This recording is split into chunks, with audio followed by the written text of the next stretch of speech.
Good morning, everybody. Oh my gosh, you're so beautiful. There's so many people here today. This is our fourth Intermitten. I can't believe it.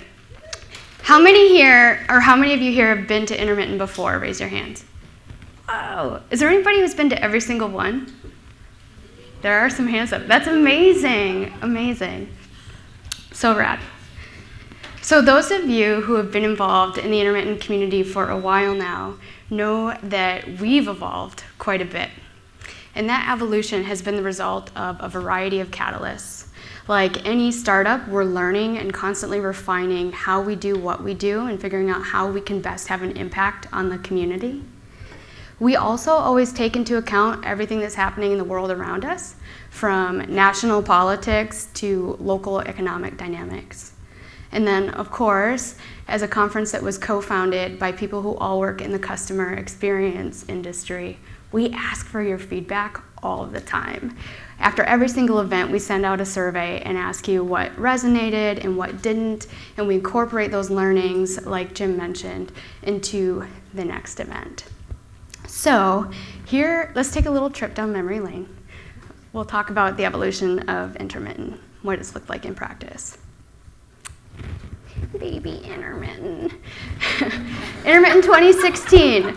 We were the confluence of art and technology. It was such a cool event. Our DJ, who's our DJ running all the music today, is a dancer. He got up on stage and showed how he uses video technology to create a much more dynamic dance experience and how he can create cohesive, across countries, multiple dancers dancing on the same stage through video. It was so cool.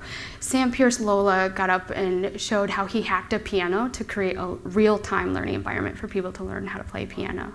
It was so cool. Everything was so energetic and it was so positive. But then a few months later, the 2016 election happened. So, in 2017, we added some talks about ethics, and we explored a lot more what we can do to support the greater good. So in 2017, we became the conference about creativity, technology, and community. And we heard a lot of conversations geared towards social justice and diversity, and people asking how they can actually help shift power dynamics within their spheres of influence. And then not long after that, Susan Fowler wrote her blog about working at Uber. And the Me Too movement happened. And we heard from all kinds of women constantly about how they feel marginalized in our industry. So in 2018, this is what our speaker lineup looked like. We still focused.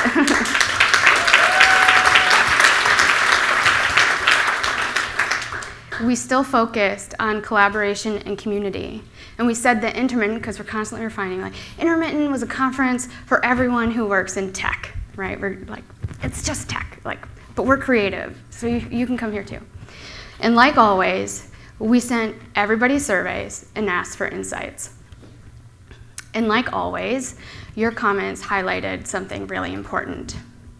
While we have historically focused primarily on creating a conference for progressive and innovative people in the tech industry, you showed us through your comments that our impact is much bigger.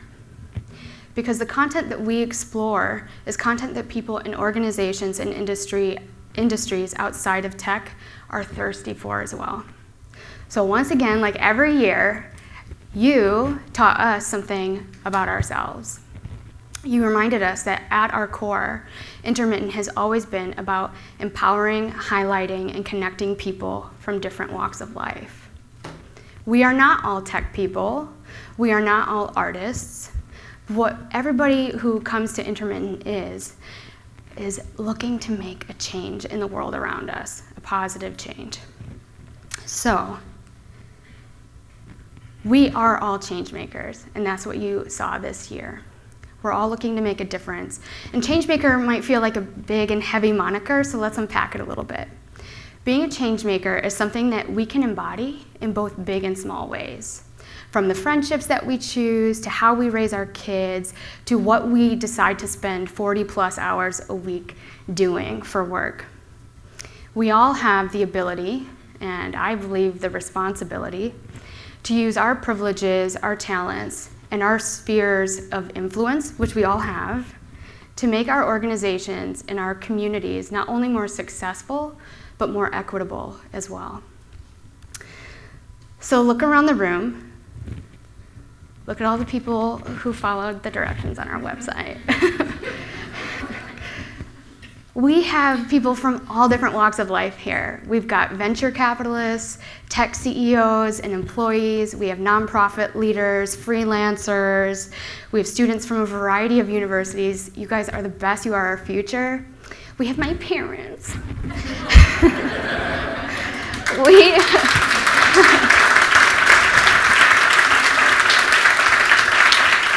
We all are, or can be, change makers in our organizations, in our communities. It's in what we do each day.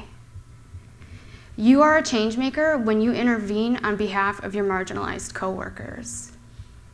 You're a change maker when you muster up the courage to apply to a job where you know you can have a big impact. You're a change maker when you're a tech entrepreneur, CEO, and you decide to give every single employee in your organization equity.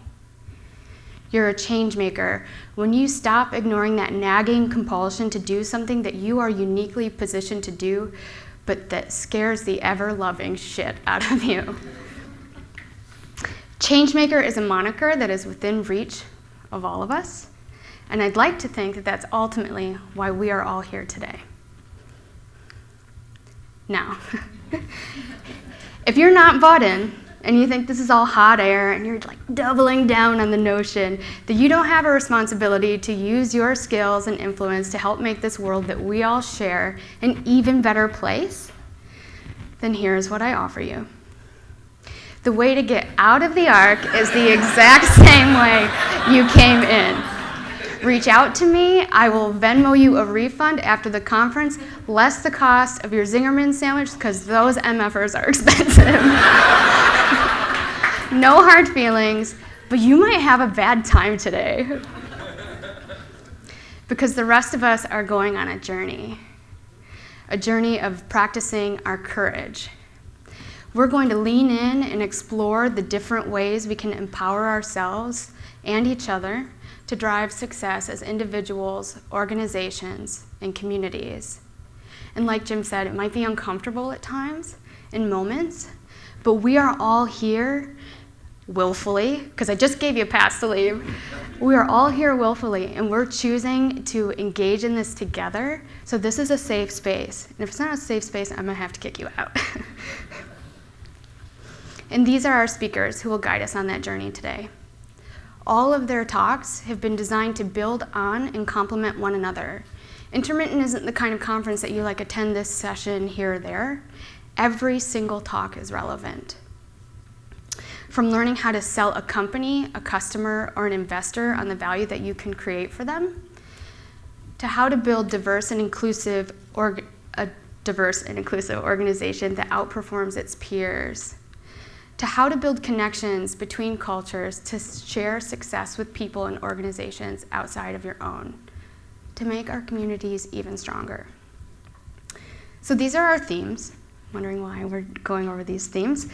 Like we said earlier, given the environment that we are in, which we always take into account, and the opportunities that we have today, and the challenges that come with those opportunities, we feel that these themes are the ones that we can explore to have the biggest impact, and for us to chart a new path, a better path, for rapid economic growth. There is an unprecedented amount of money coming into the Midwest ecosystem.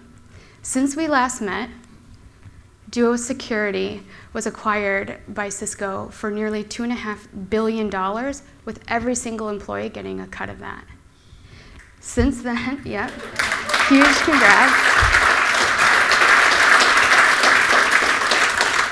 Since then, we've seen several more billion-dollar startups emerge, like StockX, Rivian, and OneStream.